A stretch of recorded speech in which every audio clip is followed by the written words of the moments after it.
Hanggang ngayong Biyernes, September 27 na lang palang teleseryeng pinagbibidahan ni Miles Ocampo, ang Padjak Princess. Say ng source, maganda naman daw ang rating at maituturing na isa sa malakas sa programa ng TV5.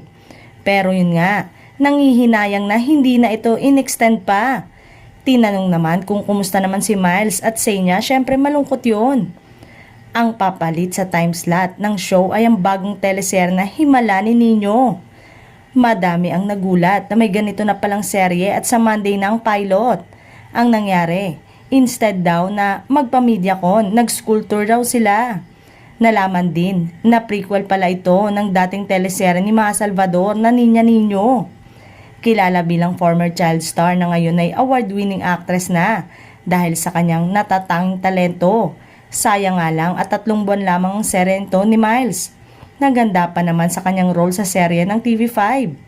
Say naman ng fans, sana daw ay mabigyan pa ng ganitong break ang aktres dahil sayang daw ang talento nito sa pag-arte.